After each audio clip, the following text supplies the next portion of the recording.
Economic development meaning and measurement. आज है इसका पार्ट 2। पार्ट 1 में हमने इसकी इंट्रोडक्शन डिस्कस कर ली थी। इकोनॉमिक डेवलपमेंट इकोनॉमिक ग्रोथ में क्या फ़र्क होता है वो डिस्कस कर लिया था। इकोनॉमिक ग्रोथ और डेवलपमेंट को अलग अलग से अच्छे से भी समझ लिया था।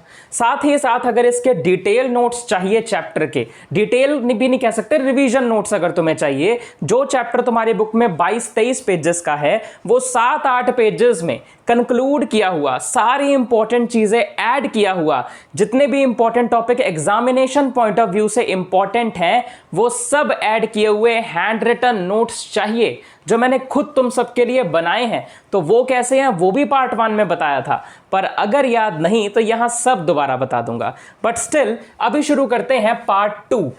आगे शुरू करते हैं। इकोनॉमिक डेवलपमेंट का मीनिंग वाला पार्ट हमने पार्ट 1 में देख लिया था। नाउ मेजरमेंट वाला पार्ट आज के इस पार्ट 2 में स्टार्ट करते हैं। देखते हैं कितनी मेजरमेंट्स इस पार्ट में कवर कर पाएंगे। Let's see. Start with measurement of economic development और ग्रोथ। यानी अब इकोनॉमिक डेवलपमेंट या ग्रोथ को मेजर कैसे किया जाता है, नापा कैसे जाता है। यहां पर तुमने एक चीज नोटिस करी होगी, यहां डेवलपमेंट और ग्रोथ लिखा है, मतलब डेवलपमेंट और ग्रोथ को एक माना गया है ना।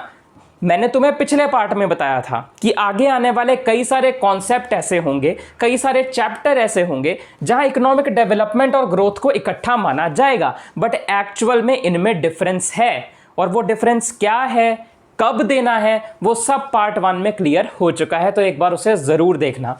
अब हम यहां से इसके मेजरमेंट शुरू करते हैं। कैसे करोगे मेजरमेंट? करने का मतलब पता है ना, लाइक कोई भी चीज को नापना, कोई भी चीज को मेजर करना। हर किसी चीज को नापने के लिए कोई ना कोई यूनिट होता है, जैसे सेंटीमीटर, मीटर, किलोमीटर। डिस्टेंस नापने के लिए, किसी का भार पता करना है तो किलोग्राम, ग्राम, ये सब यूनिट्स होते हैं। वैसे इकोनॉमिक डेवलपमेंट किसी देश में हो रही है या नहीं हो रही है, इसको नापने के लिए, इसको देखने के लिए, चेक करने के लिए भी कुछ मेजर्स होते हैं।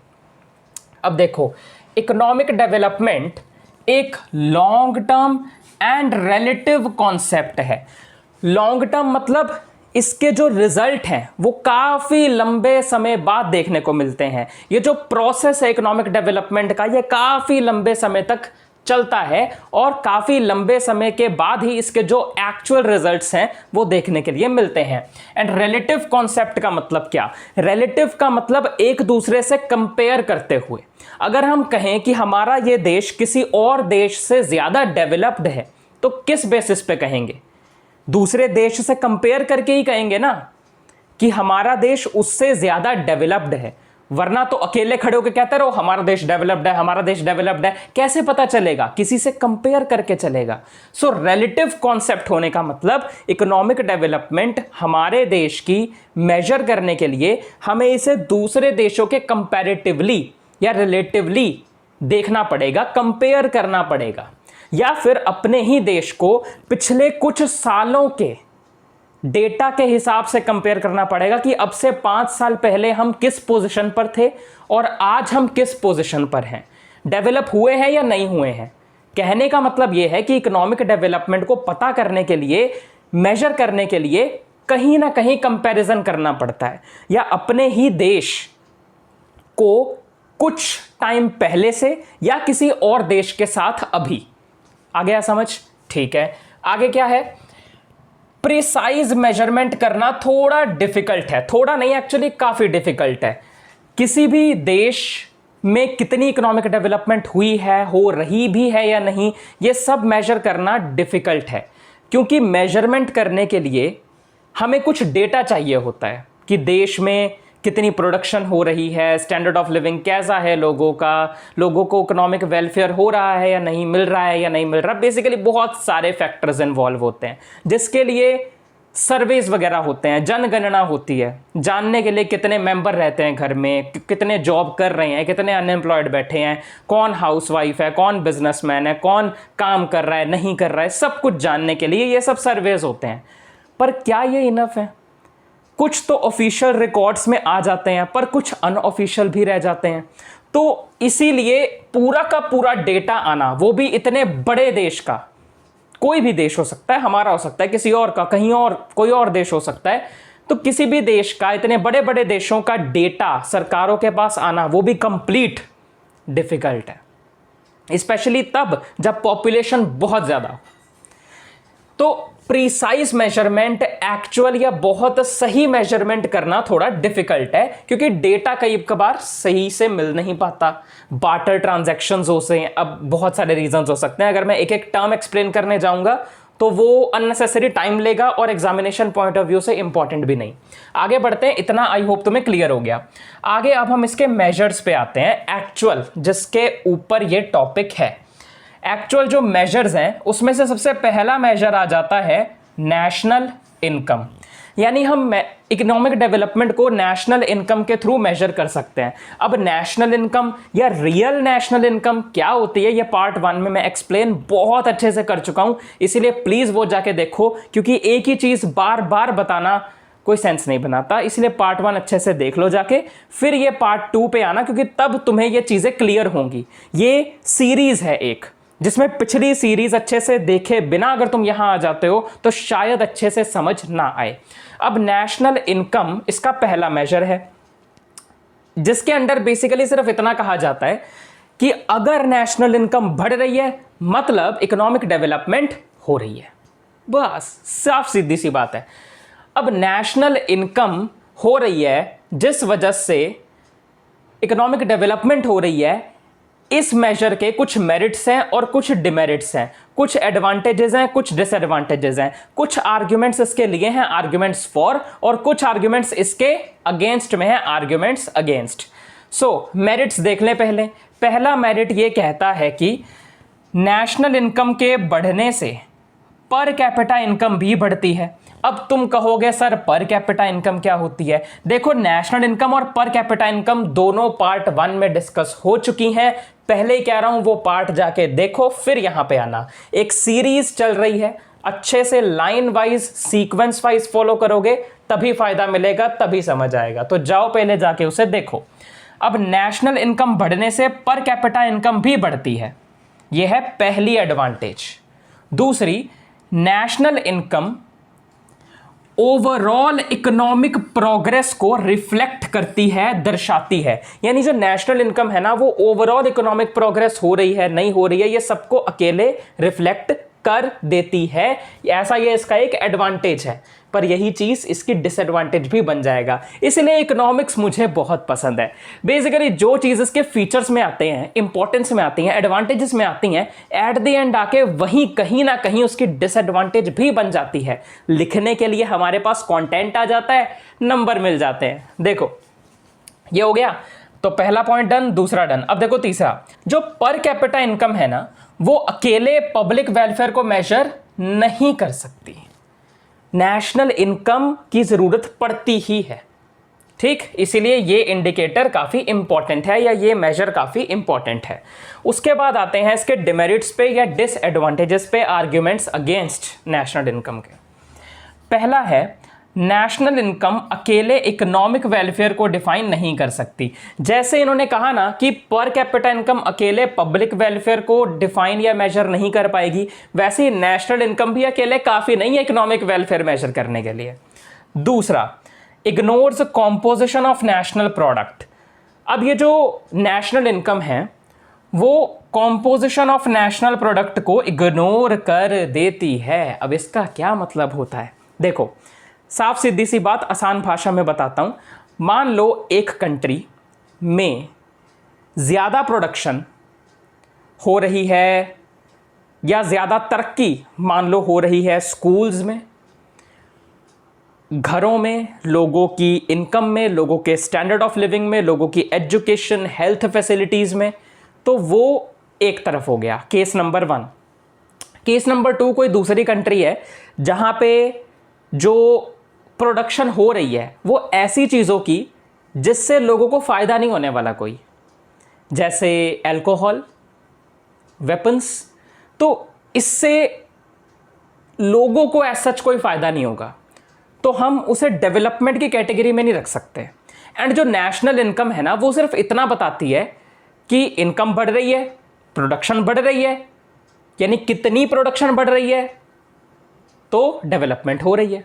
बेसिकली नंबर्स की बात कर रहा है नेशनल इनकम, कि इनकम कितनी बढ़ रही है देश की, देश में कितनी ज़्यादा प्रोडक्शन हो रही है, और अगर ज़्यादा हो रही है तो मतलब इकोनॉमिक डेवलपमेंट भी ज़्यादा हो रही है। ये कह रहा है नेशनल इनकम। पर वो ये नहीं बता रहा, नेशनल इनकम का ये कॉन्सेप्ट, ये टर्म ये नहीं बता रही कि आखिर प्रोड्यूस हो क्या रहा है, क्या उससे लोगों को फ़ायदा हो भी रहा है या नहीं हो रहा है। तो ये चीज़ भी बहुत इंपॉर्टेंट है। सो इस चीज़ को, ये नेशनल इनकम वाली चीज़ इग्नोर करती है कि नेशनल प्रोडक्ट बेसिकली जो बन रहे हैं उनकी कॉम्पोजिशन क्या है, एक्चुअल में प्रोडक्ट हैं कैसे। आगे, इग्नोर्स द सोशल कॉस्ट। जो नेशनल इनकम है वो सोशल कॉस्ट इग्नोर करता है। सोशल कॉस्ट इग्नोर करने का मतलब क्या, ध्यान से सुनना। मान लो एक देश में एक बहुत बड़ी फैक्ट्री खड़ी हो गई है, वो फैक्ट्री से बहुत सारी प्रोडक्शन हो रही है, नेशनल इनकम बढ़ रही है, और नेशनल इनकम बढ़ने को अगर हम इकोनॉमिक डेवलपमेंट का इंडिकेटर मान लेते हैं, मेजर मान लेते हैं, तो हम कह सकते हैं कि चलो इकोनॉमिक डेवलपमेंट हो रही है। पर वहीं दूसरी तरफ वो फैक्ट्री हवा को गंदा कर रही है, पॉल्यूट कर रही है, नदियों को गंदा कर रही है, बेसिकली गंदगी फैला रही है, पर प्रोडक्शन भी बढ़ा रही है। अब ये प्रोडक्शन बढ़ना पर साथ ही साथ हमारे एनवायरनमेंट का खराब होना, which is a social cost, इस चीज़ को ये इग्नोर करती है। तो इसे हम डेवलपमेंट नहीं कह सकते। भले ही नेशनल इनकम बढ़ रही है पर एनवायरनमेंट तो पॉल्यूट हो रहा है ना, तो ये नेशनल डेवलपमेंट, इकोनॉमिक डेवलपमेंट नहीं है। सो ये सोशल कॉस्ट को भी इग्नोर कर देता है। उसके बाद आ जाता है नेशनल इनकम को मेजर करना डेवलपिंग कंट्रीज में स्पेशली बहुत ज़्यादा डिफिकल्ट है। क्यों? इसका रीज़न मैं तुम्हें पहले ही दे चुका हूं जब मैंने तुम्हें ये पॉइंट समझाया था। क्योंकि डेटा इतनी बड़ी कंट्रीज़ का, इतनी बड़ी पॉपुलेशन वाली कंट्री का स्पेशली मिलना मुश्किल है, और डेवलपिंग कंट्रीज़ जहां पर लोग ज़्यादा अवेयर नहीं होते, ज़्यादा एजुकेटेड नहीं होते, वहां पॉपुलेशन काफ़ी हद तक बोला जाए तो बढ़ती है। जहां पर लोगों को यह बताया नहीं जाता कि कितने बच्चे करने चाहिए, सीधी सी बात। सो वहाँ पर ये जब अवेयरनेस कम हो, एजुकेशन कम हो, हेल्थ फैसिलिटीज़ अच्छी ना हो, या बहुत सारी चीज़ों की मदद वजह से ऑफिशियल डेटा में कमी आ जाती है, अनऑफिशियल डेटा बहुत सारा रह जाता है जो इस मेजरमेंट के अंडर ही नहीं आता। तो मेजरमेंट अच्छे से होगी ही नहीं तो पता चलेगा ही नहीं कि इकोनॉमिक डेवलपमेंट हो रही है या नहीं, और जो भी डेटा की मदद से हम कैलकुलेट करेंगे वो रिजल्ट भी गलत ही आएगा। तो इसीलिए नेशनल इनकम मेजर करना डेवलपिंग कंट्रीज में स्पेशली डिफिकल्ट है। ये थी नेशनल इनकम के मेजर की कुछ मेरिट्स और कुछ डिमेरिट्स। इसके बाद एक और मेजर है पर कैपिटा इनकम का, फिर वो देखेंगे। फिर उसके बाद और भी कई मेजर हैं like standard of living, comparison method, occupational pattern, HDI, PQLI, बहुत सारे मेथड्स हैं। एक एक करके हर एक मेथड को समझेंगे। एक और बात, यहां पर तो मैंने कुछ की पॉइंट्स के जरिए तुम्हें सिर्फ समझाने के लिए थोड़ी थोड़ी चीजें लिखी हैं, पर अगर तुम चाहते हो कि तुम्हें पता चले कि ये टॉपिक के ये जो चीजें हैं सारी, इनको तुम एग्जाम में किस तरह से लिखोगे, एग्जाम में किस तरह से अटेम्प्ट करोगे, line by line hand written notes चाहिए तुम्हें, तो उसके लिए तुम्हें क्या करना होगा? उसके लिए तुम्हें सीधी सी बात है, एक व्हाट्सएप नंबर देता हूं तुम्हें, उस पर तुम्हें एक मैसेज करना होगा। देखो ध्यान से सुनना, व्हाट्सएप नंबर है 82 83 83 36 58 8283833658। इस नंबर पे तुम्हें जस्ट मैसेज करना है, हाय आई वांट नोट्स ऑफ, और फिर इस चैप्टर का नाम लिख देना। इतना जब तुम करोगे तो उसके बाद अगर तुम हमें मैसेज करने वाले फर्स्ट 5 स्टूडेंट्स में से एक हो, पहले 5 स्टूडेंट्स में से एक हो, तो तुम्हें 49 रुपीज़ में ये जो चैप्टर के कंप्लीट हैंड रिटन नोट्स जो मैंने खुद बनाए हैं वो सब मिल जाएंगे। ऑब्वियसली डिजिटल नोट्स नहीं है, इतने में इतना ही मिलेगा। तो 49 रुपीज़ में तुम्हें ये नोट्स जो हैं वो मिल जाएंगे। तुम्हें एक QR कोड भेजा जाएगा, जस्ट उस पर 49 रुपीज़ पे करके हमें स्क्रीनशॉट सेंड करना, हम तुम्हें PDF फॉर्मेट में वो हैंड रिटन नोट्स सेंड कर देंगे। अगर तुम पहले 5 स्टूडेंट्स नहीं हो और उसके बाद का कोई स्टूडेंट हो, 6th का मतलब तुम 6वें नंबर पे, 7वें नंबर पे, मतलब आगे और कोई स्टूडेंट हो, तो तुम्हें ये कोर्स मिल जाएगा। यानी बाकी रेस्ट ऑफ द स्टूडेंट्स के लिए ये कोर्स नहीं, सॉरी क्या बोल रहा हूँ, नोट्स जो हैं वो 99 रुपीज़ में अवेलेबल हो जाएंगे। सो इतनी कोई ज़्यादा अमाउंट नहीं है। यही बात है यार कि इसमें काफ़ी टाइम लगा है, मेहनत लगी है। 22-23 पेजों के चैप्टर को सिर्फ 7-8 पेजेस में लेकर आना, सारी अननेसेसरी चीज़ें हटाना, इंपॉर्टेंट चीज़ों को ऐड करना, रिसर्च करना प्रॉपर कि किस किस टॉपिक के ऊपर ज़्यादा क्वेश्चन आए हैं, उसी को अपने नोट्स में रखना, एंड टाइम रिवीजन के लिए उन्हें बेनिफिशियल बनाना, वर्डिंग को बहुत मुश्किल भी ना रखना। इन सब के लिए एक्सपीरियंस चाहिए, नॉलेज चाहिए, टाइम चाहिए, जो यहाँ लगा है। इसीलिए थोड़ा सा प्राइस बैरियर लगाना बनता था, ताकि सिर्फ वो डिजर्विंग स्टूडेंट्स ही लें जो एक्चुअल में पढ़ना चाहते हैं। तो अब बस यहाँ पर तुम लोग मैसेज करना, नोट्स तुम्हें मिल जाएंगे इस प्लान के अकॉर्डिंग। बाकी अभी जो हमने पढ़ा उसको थोड़ा सा रिवाइज कर दूं। मेजरमेंट ऑफ इकोनॉमिक डेवलपमेंट और ग्रोथ के बारे में जाना। Economic development long term and relative concept है, प्रिसाइज मेजरमेंट डिफिकल्ट है। मेजर्स में पहला है नेशनल इनकम, जिसकी मेरिट्स ये हैं कि इसके बढ़ने से पर कैपिटा इनकम ऑटोमेटिकली बढ़ती है। National income overall economic progress को रिफ्लेक्ट करता है। पर कैपिटा इनकम अकेली पब्लिक वेलफेयर को मेजर नहीं कर सकती, तो इसकी भी जरूरत पड़ती है। डिमेरिट्स ये हैं कि ये भी नहीं कर सकता अकेला major. Composition of national product को इग्नोर करता है, सोशल कॉस्ट को इग्नोर करता है। नेशनल इनकम जो है वो डेवलपिंग कंट्रीज के लिए मेजर करना डिफिकल्ट है। That's it. अब तुम चाहो तो इसे नोट कर सकते हो, या चाहो तो हमें मैसेज करके नोट्स खुद ले सकते हो और वहां से बस रिवाइज करते रहो। रोज रोज लिखने की जरूरत पड़ेगी ही नहीं, उसी के प्रिंट आउट निकलवा लेना, जो भी तुम्हें करना है उसके साथ कर लेना। फिलहाल अभी ये तुम्हारी मर्जी है, मैं साइड हो जाता हूं। रीड करना है रीड कर लो, नोट करना है नोट कर लो। चलो अब हम आगे बढ़ते हैं। नेक्स्ट जो मेजरमेंट है that is per capita income. वैसे तो पार्ट 1 में मैं इसे समझा चुका हूं, तो मैं पार्ट 1 देखने के लिए कह भी चुका हूं, बट स्टिल आगे कुछ डिमेरिट्स और मेरिट्स को अच्छे से फील करने के लिए तुम्हें इस कॉन्सेप्ट को याद करना जरूरी है। इसीलिए शॉर्ट में बता देता हूं कि ये पर कैपिटा इनकम आखिर है क्या। ऐसे मान लो किसी एक कंट्री में किसी एक पर्सन की इनकम, एवरेज इनकम कितनी है, वो पर कैपिटा इनकम है। साफ सीधी सी बात, एक देश में किसी एक व्यक्ति की एवरेज इनकम कितनी है, वो है पर कैपिटा इनकम। ठीक, अब पर कैपिटा इनकम के मेरिट्स क्या हैं, एडवांटेजेस क्या हैं, या arguments for per capita income क्या हैं। कहते हैं कि per capita income standard of living को बहुत अच्छे से दिखाती है। पर कैपिटा इनकम कहती है कि किसी एक व्यक्ति की इनकम कितनी होगी, और किसी एक व्यक्ति की पर कैपिटा इनकम या इनकम बढ़ती है तो मतलब उसका स्टैंडर्ड ऑफ लिविंग भी बढ़ेगा। जो रोटी कपड़ा मकान, जो बेसिक नेसेसिटीज वो पूरी कर पा रहा था, अब वो सिर्फ वो पूरी ही नहीं करेगा बल्कि क्वालिटी प्रोडक्ट्स खरीदेगा खाने के लिए, घर को और अच्छा रेनोवेट करा सकेगा क्योंकि अब उसकी इनकम बढ़ गई है, उसके हाथ में पैसे आ गए हैं। तो बेसिकली अब जो भी चीज़ें वो ऑलरेडी यूज़ कर रहा था उसमें वो इंप्रूवमेंट लेकर आ सकता है, उसकी इनकम बढ़ेगी, उसका जीवन स्तर बढ़ेगा। पहला पॉइंट हो गया। दूसरा, कहते अगर नेशनल इनकम बढ़ गए, अगर नेशनल इनकम बढ़ जाए लेकिन पर कैपिटा इनकम ना बढ़े, वो कम ही रह जाए, तो ये एक बेटर ऑफ नहीं होगा, या फिर कहे तो ये कोई सही बात नहीं रहेगी। क्योंकि अगर मान लो नेशनल इनकम तो बढ़ गई, ओवरऑल नेशनल इनकम बढ़ गई, पर उसमें से काफ़ी व्यक्ति ऐसे हैं जिनकी खुद की वैसे इनकम नहीं बढ़ी है, लाइक फैक्ट्रीज लग गई, उनमें प्रोडक्शन बढ़ गई, प्रोड्यूस देश में प्रोड्यूस होने वाली चीज़ें बढ़ गई, कितनी चीज़ें प्रोड्यूस हो रही हैं उनका नंबर बढ़ गया, नेशनल इनकम बढ़ गई। उससे ये तो नहीं पता चलता ना कि पर कैपिटा इनकम भी बढ़ गई। फैक्ट्री में ज़्यादा चीज़ें प्रोड्यूस होने का मतलब ये नहीं होता कि किसी बंदे की इनकम बढ़ गई है, या हर एक इंसान जो उस देश में रह रहा है उसकी इनकम बढ़ गई है। सो अगर नेशनल इनकम बढ़ भी जाती है पर कैपिटा इनकम कम रह जाती है तो वो कोई अच्छी बात नहीं है। दोनों को होना ज़रूरी है।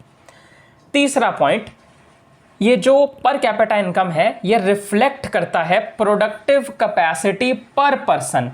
बेसिकली कोई एक बंदे की प्रोडक्टिव कैपेसिटी कितनी है, एक बंदा कितना अर्न कर रहा है, कितना देश में कंट्रीब्यूट कर सकता है, ये पर कैपिटा इनकम के थ्रू ही पता चलता है। बाद में आते हैं डिमेरिट्स पे, बाद में नहीं अभी आते हैं डिमेरिट्स पे। तो पहली डिमेरिट या कहें तो आर्ग्यूमेंट्स अगेंस्ट या disadvantages of per capita income वाली मेजरमेंट। पहला, इग्नोर्स इनकम डिस्ट्रीब्यूशन, ये इनकम डिस्ट्रीब्यूशन को इग्नोर कर देता है। अगेन मैं पार्ट 1 में जाऊंगा जो इस हमारी वीडियो का था, वहां पर मैंने तुम्हें चंटू और चंटी की एग्जांपल लेके बताया था। चंटू की इनकम है 1 लाख रुपए, चंटी की इनकम है सिर्फ 10,000 रुपए। अगर मुझे इनकी पर कैपिटा इनकम निकालनी हो तो पर कैपिटा इनकम का जो फॉर्मूला है national income divided by total population, income है 1 लाख प्लस 10,000 डिवाइडेड बाय ये दो जने हैं चंटू और चंटी डिवाइडेड बाय 2, आंसर आया 55,000। यानी पर कैपिटा इनकम 55,000 आई, जिसका मतलब ये होना चाहिए था कि जो चंटू और चंटी है दोनों के पास 55,000 रुपीज हैं, या दोनों की इनकम 55,000 है। पर ऐसा तो नहीं था, चंटू ज़्यादा ही अमीर था, चंटी ज़्यादा ही गरीब थी।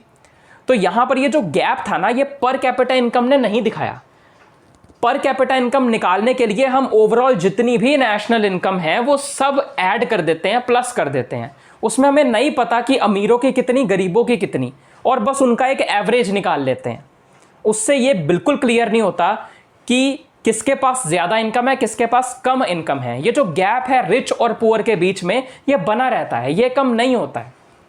इसीलिए जो इनकम का डिस्ट्रीब्यूशन है, जो इनकम का बंटवारा है, जो पैसे का बंटवारा है देश में, वो हर व्यक्ति का एक जैसा नहीं होता, और पर कैपिटा इनकम उसको एक जैसा मान लेती है, जो कि गलत है। इसलिए ये इस इनकम डिस्ट्रीब्यूशन को इग्नोर कर देती है। इसलिए ये मेजर अच्छा इतना भी नहीं है। सेकेंड पॉइंट ये कहता है कि पर कैपिटा इनकम बढ़ सकती है, नो डाउट बढ़ सकती है देश की आने वाले कुछ सालों में।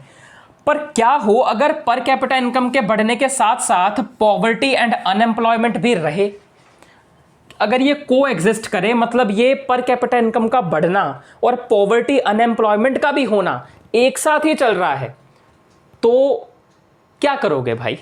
क्योंकि पर कैपिटा इनकम ये नहीं दर्शाती कि साथ में अनएम्प्लॉयमेंट और पॉवर्टी भी कम हो रही है या नहीं हो रही है, लोगों का स्टैंडर्ड ऑफ लिविंग बढ़ रहा है या नहीं बढ़ रहा है, ये पर कैपिटा इनकम शो नहीं करती है। उसके मेरिट्स में बताया जरूर गया है कि ये स्टैंडर्ड ऑफ लिविंग का बढ़ना रिफ्लेक्ट करती है पर कैपिटा इनकम, बट वो उसके एडवांटेजेस के पर्सपेक्टिव से देखा गया है कि पर कैपिटा इनकम मतलब किसी एक इंसान की इनकम, कोई एक इंसान की इनकम बढ़ेगी मतलब वो और ज़्यादा अच्छी क्वालिटी की चीज़ें खरीद पाएगा, उसकी स्टैंडर्ड ऑफ लिविंग बढ़ जाएगी। पर हमें डिसएडवांटेजेस में पता चला कि भाई इनकम बढ़ने का मतलब ये नहीं है कि सबकी इनकम बढ़ रही है, ऐसा भी हो सकता है कि अमीर और अमीर हो रहा हो, गरीब और गरीब हो रहा हो। तो इससे स्टैंडर्ड ऑफ लिविंग का तो पता चलता ही नहीं है।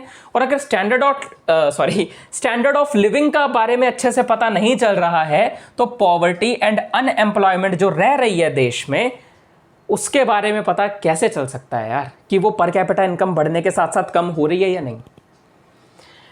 तीसरा पॉइंट ये कहता है कि ये सोशल कॉस्ट को इग्नोर कर देता है। वही सेम पॉइंट जो हमने नेशनल इनकम में पढ़ा था कि फैक्ट्री आ गई है, प्रोडक्शन हो रही है, बट अगर वो एनवायरनमेंट को भी नुकसान पहुंचा रही है तो ये एक सोशल कॉस्ट है जिसे इग्नोर किया जा रहा है, पर करना नहीं चाहिए। अब आगे है इकोनॉमिक वेलफेयर। इसे मैं तुम्हें वर्बली समझा देता हूँ या मैं तुम्हें ये बोल के समझा देता हूँ, क्योंकि इसको लिखने जैसा या लिख के समझाने जैसा इसमें कुछ नहीं है। और तुम बीएससी के स्टूडेंट्स हो यार, कॉलेज में अंडर ग्रेजुएट स्टूडेंट हो, तो आंसर में गप छोड़नी, आंसर बनाना तो तुम्हें आना चाहिए।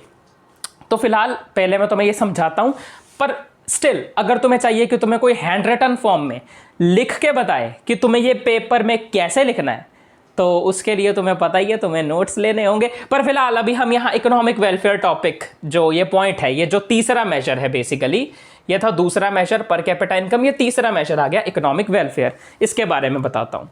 सबसे पहली बात, इकोनॉमिक वेलफेयर क्या है, इसको मैं पार्ट 1 में स्टैंडर्ड ऑफ लिविंग के साथ रिलेट करके बहुत अच्छे से बता चुका हूँ, बट स्टिल छोटा सा आइडिया दे देता हूँ कि इकोनॉमिक वेलफेयर का बढ़ना एक इंडिकेटर या मेजर माना जा सकता है इकोनॉमिक डेवलपमेंट के होने का। लाइक अगर इकोनॉमिक वेलफेयर बढ़ रहा है मतलब इकोनॉमिक डेवलपमेंट हो रही है।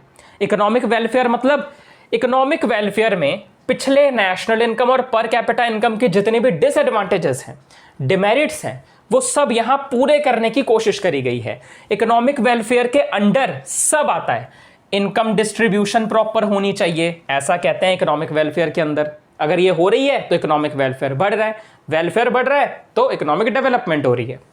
इनकम डिस्ट्रीब्यूशन बढ़ रही है, पॉवर्टी कम हो रही है, अनएम्प्लॉयमेंट कम हो रही है, सोशल कॉस्ट को इग्नोर नहीं किया जा रहा है, स्टैंडर्ड ऑफ लिविंग बढ़ रही है, इनकम बढ़ रही है, पर कैपिटा इनकम बढ़ रही है, एटसेट्रा एटसेट्रा। अगर ये सब चीजें हो रही हैं तो इकोनॉमिक वेलफेयर बढ़ रही है। अगर स्टैंडर्ड ऑफ लिविंग बढ़ रहा है, इकोनॉमिक वेलफेयर बढ़ रही है। इकोनॉमिक वेलफेयर बढ़ रही है तो इकोनॉमिक डेवलपमेंट हो रही है। सीधी सी बात, इसका कॉन्सेप्ट यही है जो मैंने तुम्हें बोल के बताया है। पर इस मेजर की भी लिमिटेशन है, इस मेजर की भी लिमिटेशन है। दैट्स वाई इसके बाद और भी बहुत सारे मेजर्स आए। लाइक इसके बाद अभी हम पढ़ने वाले हैं कंपैरिजन वाला मेथड। सो इकोनॉमिक वेलफेयर की लिमिटेशन क्या है कि ये जो इतनी सारी चीजें हमने इसमें डाल दी हैं, इन सब को मेजर करना बहुत डिफिकल्ट है। क्यों डिफिकल्ट है? क्योंकि इन्हें मेजर करने के लिए हमें चाहिए डेटा, और डेटा डेवलपिंग कंट्रीज में, स्पेशली ज्यादा पॉपुलेशन वाली कंट्रीज में मिलना मुश्किल है। क्यों? शुरू से डिस्कस करते आ रहे हैं क्यों। अब इसका सवाल भी अगर तुमने पूछा तो फिर तो मैं बोलना नहीं चाहता, तुम्हें समझ जाना चाहिए। सो इकोनॉमिक वेलफेयर को मेजर करना डिफिकल्ट है। ये इसकी एक अकेली लिमिटेशन है जो इसे खत्म कर देती है कि ये सही नहीं है। फिर हम चलेंगे आगे। अब यहां per capita income, national income और ये जो मेजर्स हैं, ये ऐसा नहीं है कि यूजलेस हैं। अगर ऐसा होता तो हम इन्हें पढ़ ही क्यों रहे होते। ये ज़रूरी हैं पर पूरी तरह से इकोनॉमिक डेवलपमेंट को मेजर नहीं कर सकते हैं। ये जो मेथड्स हैं वो अच्छे हैं, ज़रूरी हैं, बेसिक अंडरस्टैंडिंग के लिए समझना ज़रूरी है। अगर तुम इकोनॉमिक्स पढ़ रहे हो, डेवलपमेंट इकोनॉमिक्स पढ़ रहे हो, ये उसकी नींव है, बेसिक फाउंडेशन है। लेकिन ये पूरी तरह से इकोनॉमिक डेवलपमेंट को मेजर नहीं कर सकते, ये तुम कह सकते हो इनके बारे में। अब हम अगला मेजर करेंगे विच इज कंपैरिजन वाला मेथड इकोनॉमिक डेवलपमेंट को मेजर करने का। और तब तक फिर से वही बात करूंगा, अगर तुम्हें चाहिए कि ये इकोनॉमिक वेलफेयर की चीज़ जो मैंने तुम्हें बोल के बताई है तुम्हें प्रॉपर हैंड रिटन फॉर्म में word to word, line to line मिले कि तुम्हें कैसे लिखनी है, या यही नहीं सिर्फ बाकी चीज़ें भी, जैसे यहाँ तो एरो के साथ मैंने समझाने के लिए तुम्हें एक फ्लो चार्ट टाइप बना के दिया, बट अगर तुम्हें चाहिए कि तुम्हें डिटेल में हैंड रिटन नोट्स मिले तो उसके लिए तुम्हें क्या करना है मैं पहले ही बता चुका हूँ। व्हाट्सएप नंबर दिया है, उस पर मैसेज करना।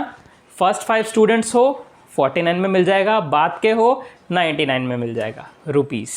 तो या कमेंट कुछ नहीं करना तुम्हें, सीधी सी बात यहाँ पे अब नोट करो, वीडियो को पॉज करो, नोट करो या रीड करो, जो करना है कर सकते हो, तुम्हारी मर्जी। अब हम नेक्स्ट जो इसको मेजर करने का मेथड है विच इज़ कंपैरिजन मेथड, वो देखते हैं। चौथा मेथड है कंपैरिजन का। कंपेयर किसको करना है? देखो, इकोनॉमिक डेवलपमेंट मेजर करने के लिए तुम या तो 2 अलग कंट्रीज को कंपेयर कर सकते हो सेम पीरियड या सेम टाइम में। मतलब आज के अभी प्रेजेंट टाइम में, करंट टाइम में, यहाँ इंडिया में या फिर अमेरिका में, इंडिया और अमेरिका, इन दोनों को कंपेयर करके तुम्हें बताना है कि कौन ज़्यादा डेवलप्ड है, कौन ज़्यादा तेज़ी से डेवलप हो रही है। बेसिकली कंपेयर करना है तो 2 कंट्रीज को सेम टाइम पे कर सकते हो, या फिर सेम कंट्री को डिफरेंट टाइम पीरियड्स में कर सकते हो। लाइक इंडिया अभी कितना डेवलप्ड है या डेवलप हो रहा है एज कंपेयर टू 5 साल पहले कितना था। यानी या तो तुम सेम कंट्री को उसके पिछले टाइम पीरियड के हिसाब से कंपेयर करके बता सकते हो कि 5 साल पहले इसकी कितनी डेवलपमेंट हुई थी, आज कितनी हुई है, उसके कंपैरेटिवली या तो ऐसे कंपैरिजन कर सकते हो, या फिर 2 अलग अलग कंट्रीज का कंपैरिजन सेम टाइम पे कर सकते हो, जैसा मैंने तुम्हें एग्जांपल से बताया। ठीक, सो कंपैरिजन इन 2 तरीकों से हो सकती है, या तो ये या तो ये। ठीक, डायग्राम के जरिए इसे और अच्छे से समझते हैं। अब डायग्राम को जरा ध्यान से देखना। यहाँ पर पहले मैंने बना ली y एक्सिस, नीचे यहाँ पर मैंने बना ली x एक्सिस। ये रही x एक्सिस, ये रही y एक्सिस, ये रहा ओरिजिन इस पॉइंट पे। x एक्सिस पे मैं ले लेता हूँ टाइम पीरियड, y एक्सिस पे मैं ले लेता हूँ नेशनल इनकम। अब यहाँ मैं ज़रा लिखूँगा, छुप जाएगा, एक सेकंड, टेढ़ा टेढ़ा लिखना है ना तो हो जाता है ज़रा। सो नेशनल इनकम यहाँ मैंने लिख दिया।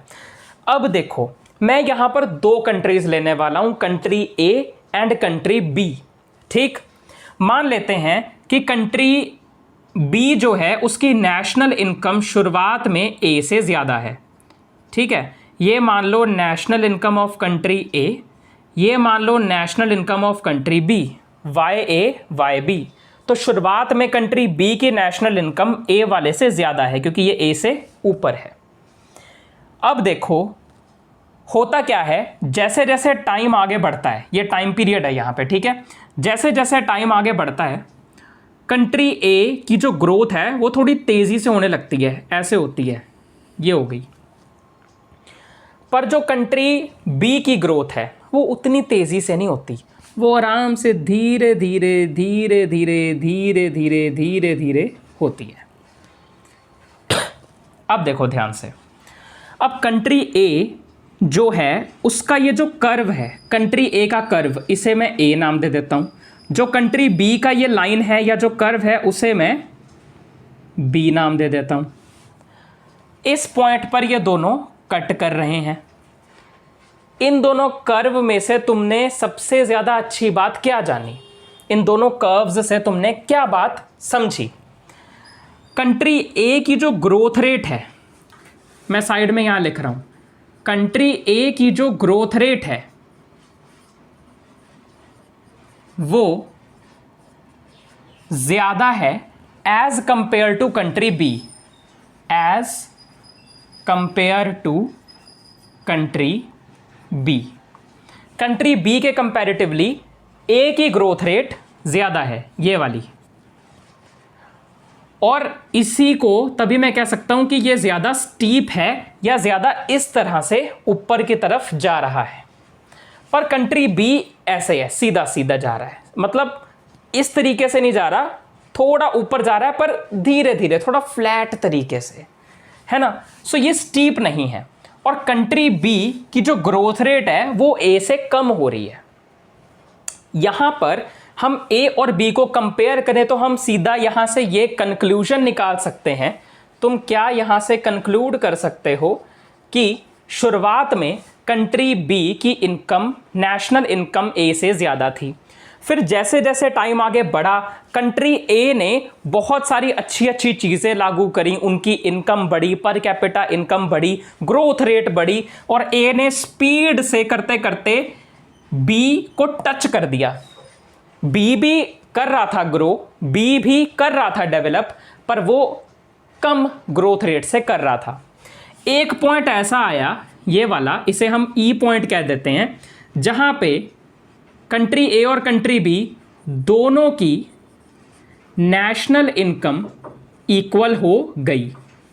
ई पॉइंट पे जहाँ पर इनकी नेशनल इनकम बराबर हो गई वो पॉइंट ई बन गया। अब इसके बाद क्या हुआ, कंट्री ए उसी ग्रोथ रेट से बढ़ता रहा तेजी से और बी धीरे धीरे बढ़ा। तो अब ए जो ज्यादा तेजी से बढ़ गया उसने कंट्री बी को पीछे छोड़ दिया, पछाड़ दिया। मैं यहां पर इसको नीचे लेके आता हूं और यहां टाइम पीरियड टी मान लेता हूं। तो टी टाइम पीरियड पे दोनों कंट्रीज की नेशनल इनकम बराबर थी। उसके बाद से ए कंट्री ने तेजी से ग्रो करके बी को पीछे छोड़ दिया और उससे ज्यादा ग्रो कर गया। सो बेसिकली यहां से समझा हमने क्या, कंक्लूजन हमने निकाल ली। ठीक है, बी पहले ज्यादा इनकम वाला था, ए कम इनकम वाला था। टाइम के साथ साथ दोनों ने अपनी अपनी इकोनॉमी में, अपने अपने देश में काम किया। कंट्री ए ज़्यादा तेज़ी से ग्रो हुआ और उसने बी को पीछे छोड़ दिया। ई पॉइंट पे दोनों की नेशनल इनकम बराबर थी जहां टाइम पीरियड टी था। इतनी चीज़ें हमने क्लियर कर ली। अब इससे, इस कंपैरिजन मेथड के बारे में सीखने के लिए क्या मिला? यही मिला कि हमने दो कंट्रीज़ को कंपेयर किया और कंपेयर करके हमने देखा कि इनकी इकोनॉमिक ग्रोथ, इकोनॉमिक डेवलपमेंट कैसे हो रही है। दोनों को कंपेयर कैसे किया जाता है वो सब हमने देख लिया। डिफरेंट टाइम पीरियड में कैसे करना है, नेशनल इनकम के हिसाब से कैसे करना है। इसका मतलब जब भी हम दो कंट्रीज को कंपेयर करते हैं तो उसमें ग्रोथ रेट, नेशनल इनकम, ये सब मायने रखता है। अब ये जो मेथड है ना, इसमें लिमिटेशन थी, दैट्स वाई इसके बाद और भी मेथड्स आए। लिमिटेशन क्या थी? लिमिटेशन इसकी सिर्फ यही थी यार कि ये सिर्फ और सिर्फ रिलेटिव ग्रोथ को तवज्जो देता था, प्रेफरेंस देता था, पर जो एस्पेक्ट्स नॉन कंपेयरेबल हैं, जो दो कंट्रीज के या खुद की ही कंट्री के एज सच कंपेयर नहीं किए जा सकते, उनको ये कंसिडर नहीं कर रहा है। स्टैंडर्ड ऑफ लिविंग हो गया, इकोनॉमिक वेलफेयर हो गया, पॉवर्टी, अनएम्प्लॉयमेंट वगैरह नॉन कंपेयरेबल एस्पेक्ट्स बहुत सारे होते हैं। अब उनको ये कंसिडर कर ही नहीं रहा, ये तो सिर्फ रिलेटिव कॉन्सेप्ट के ऊपर बेस कर दिया, बाकी तो सारे फैक्टर ही हटा दिए इन्होंने। तो इसीलिए ये है इसकी सबसे बड़ी लिमिटेशन जो कंपैरिजन मेजर की है। सो आई होप ये वाला मेजर तुम्हें क्लियर हो गया हो। मैंने डायग्राम बहुत आराम से बहुत अच्छे से समझाने की कोशिश करी है। इसी तरीके से जब तुम स्केल से बनाओगे तो ये टेढ़ी मेढ़ी लाइनें जो बनी है ना, ये एकदम सीधी बनेंगी, सही बनेंगी। सीधी सी बात, कंपैरिजन दो तरीकों से हो सकता है, डिफरेंट कंट्रीज का सेम पीरियड में, सेम कंट्री का डिफरेंट पीरियड में। दो अलग अलग कंट्रीज ले ली, नेशनल इनकम पहले बी की ज़्यादा थी, ए की कम थी। टाइम के साथ साथ दोनों में ग्रोथ हुई, ए में थोड़ी ज़्यादा तेज़ी से हुई, बी में थोड़ी स्लो हुई। ए का कर्व ज़्यादा स्टीप है तो वो ये भी शो करता है कि ए की ग्रोथ ज़्यादा तेज़ी से हो रही है। ई पॉइंट पर दोनों की नेशनल इनकम बराबर, जहां पर टाइम पीरियड टी था। और ये डायग्राम को जब तुम एग्जाम में बनाओगे ना, ये वाला मेजर बताते हुए, तो इस डायग्राम की एक्सप्लेनेशन ज़रूर दे देना, ठीक है। एक्सप्लेनेशन में क्या लिखोगे? एक्सप्लेनेशन में साफ सीधी सी बात तुम्हें ये लिखनी है, time period is taken on X axis, national income is taken on Y axis, और बाकी जितनी भी चीज़ें मैंने तुम्हें समझाई अपने शब्दों में लिख देना। बाद में लिमिटेशन यही है कि सिर्फ ये रिलेटिव ग्रोथ पे फोकस करता है, नॉन कंपेरेबल एस्पेक्ट्स को इग्नोर कर देता है। सो आई होप क्लियर है। इसके आगे के जो भी मेजर्स हैं, ऑक्यूपेशनल पैटर्न, एचडीआई, पीक्यूएलआई वगैरह, उसको हम अगले पार्ट में डिस्कस करेंगे। आज के लिए इतना काफ़ी है, ठीक। बाकी हाँ, अगर तुम्हें ये डायग्राम देखना है, इसकी जो एक्सप्लेनेशन है वो भी देखनी है, उसके साथ साथ ये जो लिखने वाली चीज़ें हैं इनको लाइन टू लाइन देखना है, हैंड रिटन नोट्स में मिल जाएगा, और वो तुम्हें मिलेंगे कैसे, मैं बता चुका हूँ। सिंपल सी बात, नोट करो, वीडियो छोड़ के नहीं जाना, वीडियो छोड़ के नहीं जाना, एंड वाला ज्ञान अभी बाकी है मेरे दोस्त। चलो देखो, अब बारी आ गई है एंड वाले ज्ञान की, ध्यान से सुनना। जब से मैंने थोड़ा ज़्यादा बाहर निकलना शुरू किया है, लोगों को ऑब्जर्व करना शुरू किया है, डिफरेंट लोगों से मिलना, उनकी साइकोलॉजी समझना शुरू किया है, एक चीज़ नोटिस की है, सबको फ्री की सलाह देने का बड़ा शौक़ है। ये चीज़ करनी अच्छी है, ये चीज़ करनी तो बिल्कुल ही बकवास है, ना ना ना ना, ये चीज़ बहुत अच्छी है, इसमें बहुत कमाई है, इसमें तो रद्दी कमाई है, कुछ मत करना इसमें। कभी कभी सुन के हंसी भी आती है, उन पे गुस्सा भी आता है, पर फिर कंट्रोल करना पड़ता है। जब उनको उनकी कही बात के लिए क्रिटिसाइज़ किया जाए तो वो तुम्हें पसंद नहीं करते, सिर्फ इसलिए क्योंकि तुम उनके कहने पर नहीं चल रहे हो। Have the courage to be disliked. तुम हर किसी को पसंद नहीं आ सकते हो, और हर किसी को खुश करना बंद कर दो, हर किसी के पीछे घूमना बंद कर दो।